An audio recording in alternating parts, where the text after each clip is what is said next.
ప్రభునందు ప్రియులకు యేసుక్రీస్తు నామములో శుభములు తెలియజేస్తున్నాం. ఈ దినము హెబ్రోన్ క్యాలెండర్ వాగ్దానము.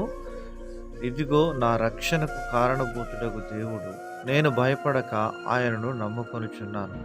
యెషయా గ్రంథము 12వ అధ్యాయం 2వ వచనంలో దేవుడి మాటలు తెలియజేస్తూ ఉన్నాడు. ప్రియమైనటువంటి దైవజనమా, దేవుని రక్షణ ఎంతో విలువైనటువంటిది. యెహోవా యొద్ద రక్షణ దొరుకునని దైవ గ్రంథం బైబిల్ సెలవిస్తూ ఉంటున్నది.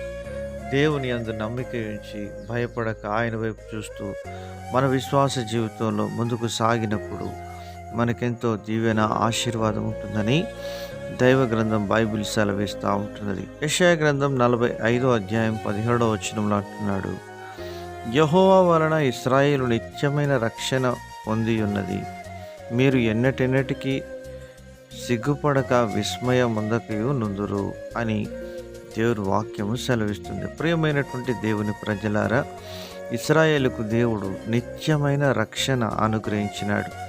ఐగుప్తు అనేటువంటి బానిసత్వ సంఖ్యలను తెంపి దేవుడు విడుదలను ప్రకటిస్తూ వచ్చినాడు.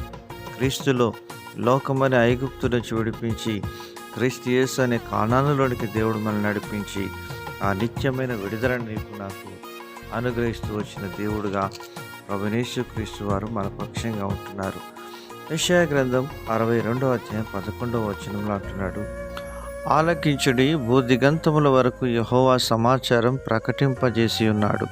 ఇదిగో రక్షణ నీ యొద్దకు వచ్చుచున్నది, ఇదిగో ఆయన ఇచ్చు బహుమానం ఆయన యొద్దనే ఉన్నది, ఆయన ఇచ్చు జీతము ఆయన తీసుకుని వచ్చుచున్నాడని సియోను నివాసులకు తెలియజేయుడి అని దేవుడు సెలవిస్తున్నాడు.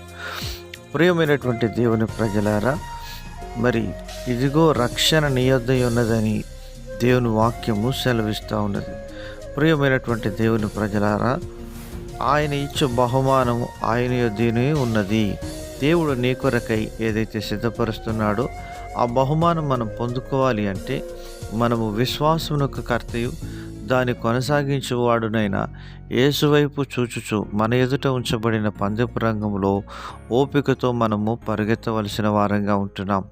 ఎందుకనగా అలాగ నువ్వు పరిగెత్తినప్పుడు ఆ బహుమానాన్ని మనం పొందుకునే వారంగా ఉంటున్నాం. ఋతు గ్రంథం 2వ అధ్యాయం 12వ వచనంలో ఆయన నీకు సంపూర్ణమైన బహుమానం ఇచ్చునని దేవుని వాక్యం సెలవిస్తూ ఉన్నది.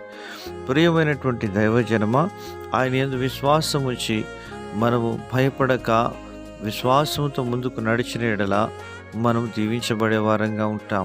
మన పితరులందరూ కూడా అలాగన ముందుకు సాగి దీవించబడుతూ అనేకులకు దీవెనకరంగా ఉంటూ వచ్చారు. అలాగన ప్రభువు మనకు సహాయం చేయనుగాక.